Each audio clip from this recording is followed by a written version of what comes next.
Welcome back, Defenders. Jake here. I've got good news today. The United States is going to lift restrictions on the use of ATACMS inside of Russia. This is being reported by Julie Grace. She's a Capitol Hill reporter. And here's what she says. House Foreign Affairs Chairman Michael McCaul said, "I talked to Secretary Blinken 2 days ago, and he's traveling with his counterpart from the United Kingdom to Kyiv to basically tell them that they will allow them to hit Russia with ATACMS." I'm assuming also British Storm Shadow cruise missiles. This is basically confirmed by the State Department spokesperson Matthew Miller, announcing Secretary Blinken will be in Ukraine on September 11th with the UK Foreign Secretary. This is huge. Now, what I want to say is I don't think this will be a blanket lift on all the restrictions. What President Zelensky did the last couple of weeks was present a specific list for approval. I don't think the United States will ever allow the use of ATACMS against purely civilian targets, such as oil depots, oil refineries, and thermal power plants. Ukraine can still strike them, they just have to use their own domestically produced drones. But Russian airfields, Russian ammunition depots within 300 kilometers of the border, they're going to start going boom over the next couple weeks. I think as soon as Ukraine gets them, it's going to be a bad week for the Russians. I also think the United States is eventually going to approve and deliver JASSMs. This is the American equivalent of the British Storm Shadow cruise missile. I think this is still going to take a couple months. They might not arrive until November or December, but once they start arriving, I think they also will be allowed to be used against valid military targets inside of Russia. This is a problem for the Russians. I do want to say that to everyone who called the White House, wrote the representatives, applied pressure on social media, that definitely had an impact in making this policy change from the White House. But more so, I think it's this. It's the choice by the Russians to escalate by importing ballistic missiles from Iran. U.S. says Iran has sent missiles to Russia to hit Ukrainian cities. The estimates right now is it's about 200 short-range ballistic missiles being imported from Iran to Russia to be launched against Ukraine. I'm confident the United States has the intelligence where they are right now, and they're telling the Ukrainians. And if these missiles are within 300 kilometers of the border, yes, I think a Storm Shadow or an ATACMS is waiting for this weapons depot, and they're going to try and destroy these missiles from Iran before they can be launched against Ukrainian cities. This also, I think, went into the equation. August saw the second highest number of civilian casualties dealt by Russia to Ukraine this year. Russia's campaign of terror killed 184 civilians and injured another 856, mostly women, children, and the elderly, in the month of August. Russia can't win this war, and things can always get worse for Russia if they continue. That is the message that has been sent for the last 2.5 years, and it's not going to stop. Russia can't win this war, and the West needs to keep giving Ukraine the capabilities to convince the Russians that they're not going to achieve any of their objectives. When we switch over to the military map, there's been no significant changes in the last couple days. The Russians are no longer making progress towards the city of Kursk. However, there is this region of the map. It's basically just a bunch of open fields that Ukraine is slowly withdrawing from in order to fortify these villages located here on the high ground. Concerning Kursk, Ukraine is holding on to this territory they've taken in Russia, and everyone keeps focusing on the village of Koronevo. The Ukrainians need to take this first before they can start sweeping west into the Glushkovo district. The village of Glushkovo is located right here, and we have reports that the Russian military has looted the town. Ukraine is nowhere near this town yet, but the Russian military is, I think, assuming they're going to lose it anyways. So all of the shops, all of the stores have been looted by the Russian military. Anything of value. This is not about taking food and supplies to fight the war. It's about just stealing cell phones and washing machines and anything of value they can send home to their loved ones. But I'll link this video down below if you want to see what the main street in Glushkovo now looks like, considering the Russians don't think they're going to hold on to this town. And it's so bad. It's so draconian how the Russians view their own people. This was actually said on Kremlin state TV. So this expert is giving his opinions, what should be done about Kursk, and I want to read for you what his plan is. A month has already passed since the invasion of the Kursk region. Today, official reports say that we are repelling attacks, but there are no reports yet that we are advancing and liberating certain territories, or there are barely any. Clearly there are problems here. They objectively exist. In fact, if the enemy has settled in the captured villages, settlements, and forest belts, then to drive them out of there, it is necessary to destroy everything there, just as it happens on the front lines. That is, destroy our villages, our settlements, and our forests. So this is the Russians on Kremlin state TV announcing to their own people they're about to destroy their own cities, villages, and settlements that Ukraine now controls.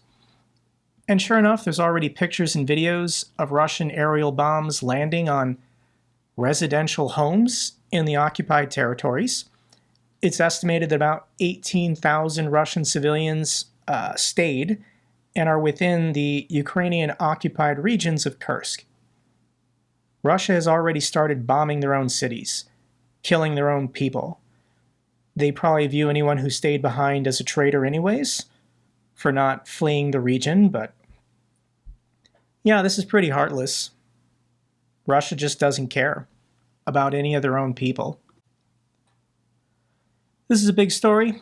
Russian attack drones breached NATO airspace in Romania and Latvia en route to Ukraine.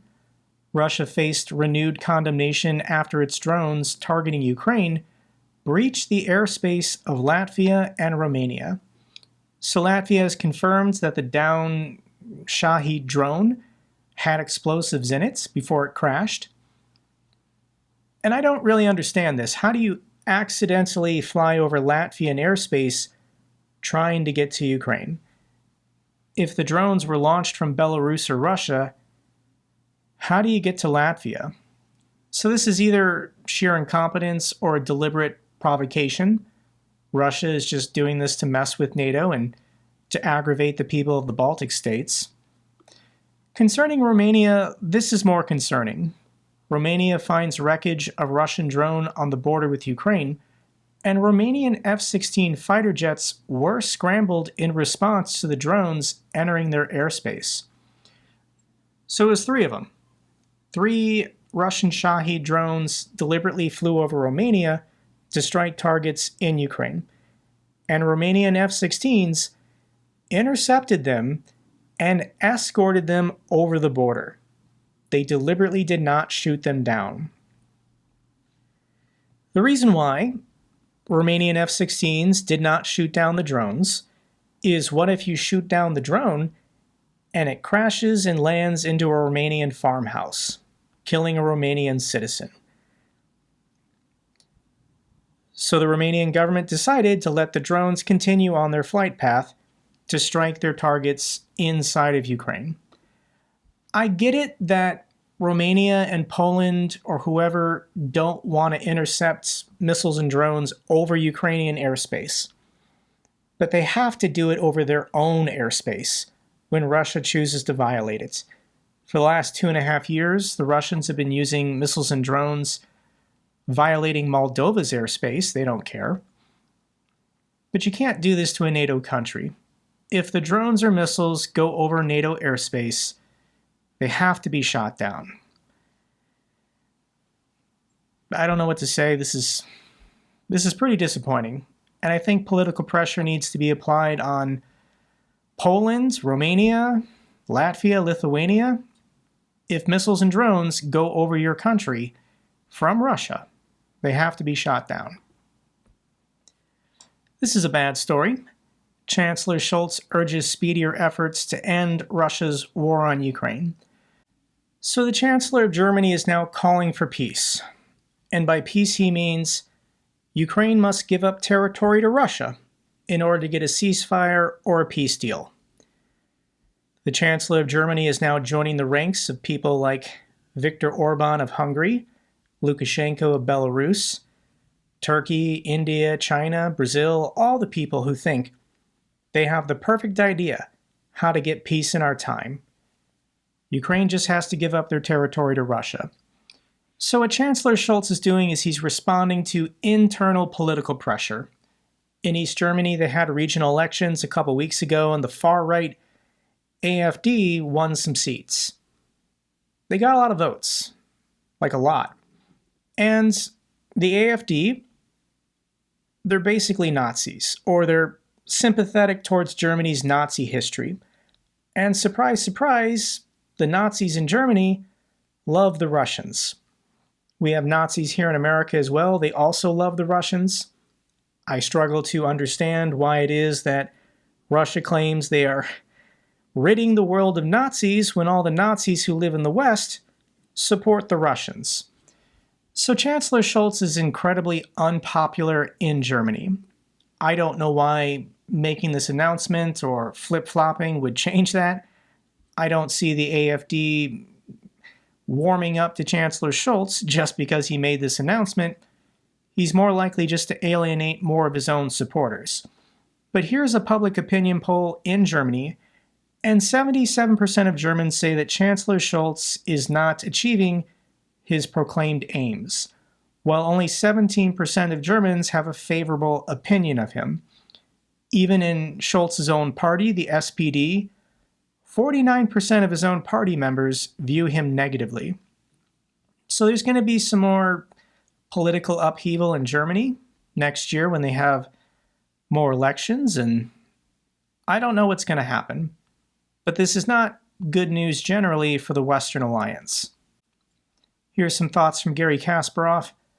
Scholz is desperate for a Minsk III and a Nord Stream 3, but these appeasement tactics will instead get him into World War III. History and Putin himself repeatedly has demonstrated that you cannot appease and concede your way to peace with a hostile dictatorship. Scholz wants to trade Ukrainian land and lives for headlines and to pass the buck. Every delay, every proposed deal just convinces Putin the West is weak. Putin needs war, and he will not stop until he is given overwhelming reasons to do so. Real peace requires Russia's defeat on the battlefield, economic collapse, and political isolation. Doesn't really matter what Chancellor Scholz says, Russia will be defeated. And the people of Russia need to be freed from the fascist state they find themselves in today. So let's get to some other headlines. The first one's not good. Russians escalate execution of Ukrainian prisoners of war. Recent reports indicate a disturbing trend of Russian forces increasingly just executing Ukrainian POWs across the front line, with at least 28 cases being investigated. I myself have probably seen at least a dozen videos over the last 2.5 years of Russian soldiers on camera proudly executing unarmed Ukrainian soldiers, POWs, who have surrendered. This is called murder, and there was two recent videos. I'll link one down below. It's just heartbreaking to watch. The Russians are absolute evil. They invaded land that did not belong to them, and they're executing the soldiers just trying to defend their own cities, settlements, and families. Once again, a very disturbing video, and I don't know about you guys, but this just motivates me even more to work even harder to support Ukraine and defeat the Russians. So Ukraine has to do something to respond to these egregious violations of the laws of armed combat. Ukraine restricts Russian POWs' phone privileges in response to executions of Ukrainians. Ukraine has suspended the privilege of Russian POWs to make phone calls home. They will retain their right to send letters in accordance with the Geneva Convention, which doesn't guarantee phone call privileges. So the Ukrainians actually like for Russian POWs in Ukraine to call home, to explain to them, to their families, what's been happening, what's going on. I don't even think the Kremlin wants these phone calls to happen, but Ukraine is going to do this to hopefully apply some kind of political pressure on ordinary Russian civilians, the families of current Russian POWs. This is an impossible situation. How do you get the Russians to stop committing war crimes? Drakaris, Ukraine's fire-spewing dragon drones, give Russian troops a headache. Ukrainian forces have begun using fire-spewing drones against Russian positions in tree lines and in forests. This is now a widespread practice. This is gaining traction. These Drakaris drones are being unleashed all across the front lines. We get more and more videos every day. And it's a drone that mixes the components of thermite as it drops, and then the thermite burns and sets on fire anything that's flammable that it touches. How do you make thermite? Well, you can Google that if you want. So somehow, I haven't seen a picture or video of these drones up close, but somehow they're mixing the two chemicals and igniting it as it drops and then lands on whatever and burns for a while. But this is crazy, guys. I'll link the video down below if you want to see it. Additionally, Ukraine's drone capabilities keep branching off into new, unexpected directions. Ukraine reportedly downs a Russian Orlan drone at a record height of 3.6 kilometers. So the Russians, the last 2.5 years, they've had pretty good surveillance drones. They're not very expensive and they fly at high altitudes, taking pictures and videos, surveilling the front lines. And the question is, do you expend a very expensive and limited air defense missile to shoot down a cheap reconnaissance drone? So Ukraine has been looking for a way to get to these high altitudes with their own FPV drones and then take them out. So here's a compilation put out by Ukraine showing how effective they're getting at targeting and destroying Russia's surveillance drones over their country. It's very impressive. I'm impressed. Ukraine fires 2 times fewer shells than Russia, reducing the gap, according to General Sursky. So he's talking about the artillery advantage that Russia has had this entire war. The Russians have always been out firing the Ukrainians with artillery 10-1, 6-1, 5-1. But thanks to the Czech-led artillery initiative, as well as increasing production here in the United States and other places, Ukraine is getting more artillery shells.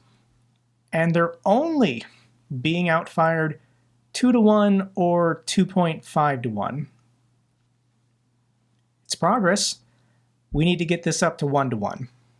Russian authorities report fire at a fuel storage site in Belgorod.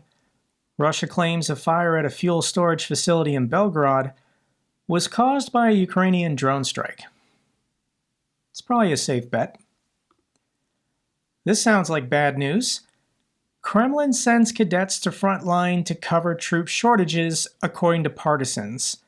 Cadets are being deployed to the Kherson and Zaporizhia sectors because of troop shortages due to death and redeployment to the Kursk region as well as the Pokrovsk offensive. So a military cadet is a student who hasn't graduated from one of the Russian military academies yet. I do know that because of the war, they've already shortened the length of time you spend at the academy prior to commissioning as a Russian officer. But it sounds like they're so desperate, they're just sending cadets prior to their graduation, prior to their commissioning.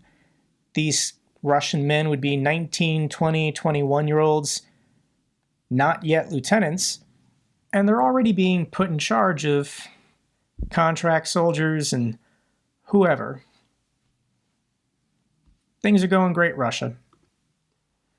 Okay, here's the top story that's been developing this week. Google reportedly restricts their services inside of Russia. Russian users have reported error messages when attempting to register on Google with a domestic phone number. Some have speculated it could be related to the latest US sanctions on IT services inside of Russia. So if you're a Russian citizen with a Russian phone number, you can no longer two-factor authenticate. You can't use your Russian phone number to register for any Google products and services. And what's happening here is this is a permanent divorce between Putin's Russia and the company Google. Last month, the Kremlin decided to finally ban the entire platform of YouTube. Google owns YouTube. So what's the incentive? What's the reason for Google to continue operating in any way inside of Russia? And I don't think the Kremlin thought this through when they decided to go to war with Google. Because how do you avoid Google on the modern internet? Apple and the iOS operating system is already pulled out of Russia. And if you're not using iOS for your mobile device, you're probably using Android. Android is owned by Google. So I think Russians today woke up, and it's going to take weeks or months to feel the full effects, but how do you use the modern internet, avoiding both Apple products and iOS, and Google products and Android? This is going to be an information nightmare for the people of Russia. I also think Google is taking aggressive actions now in response to this DOJ indictment of these MAGA influencers accepting Russian money to promote Donald Trump and just generally push fear and division here in the United States. Google is taking steps, and I've got some bad news for you guys. Taylor Hanson decided to block me on Twitter. I did interact with him a couple times, and I was hoping maybe we could become friends. Maybe he, had some regret about the Russian money he took to promote Russian disinformation and propaganda. But no, I think he's going to keep the money and not admit to any fault here. So the question is, who else? An unsealed FBI affidavit revealed that the FBI is currently tracking about 600 of these influencers, knowing or unknowingly accepting money from the Russians to promote Donald Trump, to promote right-wing conspiracy theories, to just generally push this civil war narrative here in the United States, to weaken America, to help Russia win this war. And another pretty big right-wing commentator influencer just fell. This is Candace Owens, and her YouTube channel has 2.3 million subscribers. And when we look at her recent videos, she gets a lot of views. 3 weeks ago, 1.5 million views. On her channel, she's got Kanye West, Andrew Tate, Alex Jones, the usual people who support Russia. And she announced on Twitter that she's been completely demonetized by YouTube. She's been kicked out of the YouTube Partner Program. What were the recent violations? She claims that she was targeted. She received 3 strikes back-to-back within minutes for her content. And the video, I guess, that pushed Google and YouTube over the edge was her interview with Kanye West. Kanye West has basically been canceled in America because he supports Hitler. Kanye West went on Alex Jones's show, it was a little over a year ago, and said Hitler was a great guy and the Nazis weren't that bad, and I can't explain it. Kanye West is insane, but he's a huge Donald Trump supporter. So what's the connection between all these right-wing commentators and RT News? And we're going to find out more. I think every week we're going to get more names from the FBI and the Department of Justice of who's taking money from the Russians to promote Donald Trump and promote Russian propaganda. I'm not promoting a conspiracy here. These people are. This is Margarita Simonyan, the head of RT News, on Kremlin State TV, admitting to what they're doing. They're bragging to their own domestic audience how easy it is to infiltrate the right-wing media sphere here in the United States and push their propaganda to American audiences. So let me share with you what Margarita has to say. Let me briefly explain what had happened. Everyone knows that our ability to normally work was shut down in all countries that support Ukraine. First of all, in the United States and in Europe, our broadcasting was stopped. Our licenses have been taken away. You couldn't transfer money, you couldn't work there. They have decided that this way, we will shut up and leave. We can't shut up and leave. Our motherland hasn't given us an order to retreat. All of us are soldiers. They've scared themselves with talk of a covert empire. All of us are Putin's foot soldiers. They won't be able to shut us up. For the aforementioned reason, we obey only the orders from the Kremlin. We will only do it if the Kremlin orders it. In these countries, including the United States, we started to work undercover. Partisan warfare, guerrilla warfare is well known and well loved by everyone who was born in the Soviet Union, studied Soviet textbooks, and learned in Soviet schools. We organized a number of guerrilla projects, such as Tenet Media. There are two reasons they did this now. These projects, like Tenet Media, turned out to be incredibly successful. Our audience, people consuming Russian propaganda, grew by leaps and bounds compared to when we openly broadcasted under the label of RT News. Of course, they noticed it.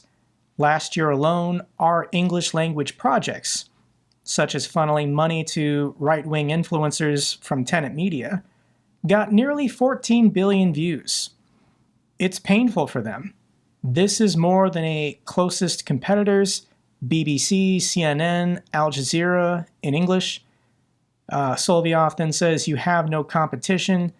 Thank you, dear." So yeah, I think there are hundreds of right-wing influencers here in the United States knowingly or unknowingly accepting money from the Russians to push Russian propaganda, to promote Donald Trump, promote Russia, weaken support for Ukraine. And it's important for me to remind you that these guys are doing it willingly. 90% of their content is not related to the election or the war. They're supposed to talk about controversial issues. Trans people, school shootings, the culture war. They're supposed to attract in weak-minded people susceptible to conspiracy theories, and then once you like and trust these influencers, hit them with the propaganda. Ukraine was behind the Crocus City Hall attack. Ukraine is pushing us towards World War III. NATO expansion caused this war. Russia's the good guy, they're just defending themselves. These people have these genuine beliefs. They believe this. Russia is just throwing millions of dollars at them to amplify them so they can hire editors, they can hire a staff, they can have a nicer studio, they can have a baller lifestyle that poor dumb people in America want to emulate, and they end up looking up to these people. It's pretty sick. So the big story in the United States today is we're having a presidential debate. Kicks off in a couple hours. Our election is basically a coin flip. Will democracy here in the United States continue past 2024? We're going to find out in 52 days. Let's get to the good news for Ukraine. The EU has donated 1 million more textbooks for children of Ukraine. 500,000 have already been delivered. Thank you so much. Kids need books. Sweden announced a new €400 million military aid package for Ukraine. And oddly, in this package is included spare parts for the Swedish Gripen fighter jet. So why would you send Ukraine spare parts unless you were also planning on sending the jets eventually? Final clip I want to share with you. is related to the difficulties in Ukraine. I've been trying to either conduct interviews with people in Ukraine myself or appear on Ukrainian channels, and it is becoming increasingly more difficult due to all the blackouts. Because Russia has been blowing up Ukraine's thermal power plants, the best case scenario for Ukraine is that the blackouts are scheduled. You can, plan around them, but when the power goes out, you have to continue living your life. These are Ukrainians doing their grocery shopping in a grocery store that lost power.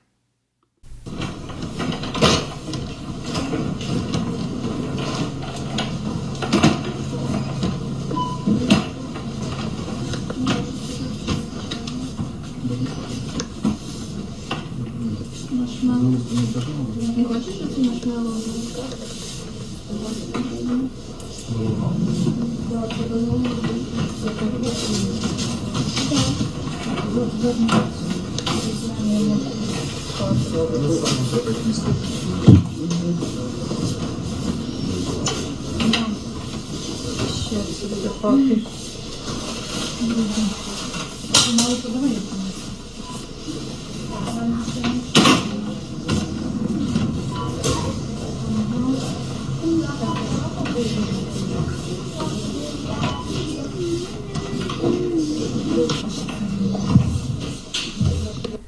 You gotta get the ice cream before it melts. That's all for this update video. Glory to Ukraine, glory to the heroes. If you found this video informative, give me a thumbs up. Best way to support the channel. Comments and questions, let me know down below. I love hearing from you guys. Till the next video, keep defending the truth, keep defending democracy.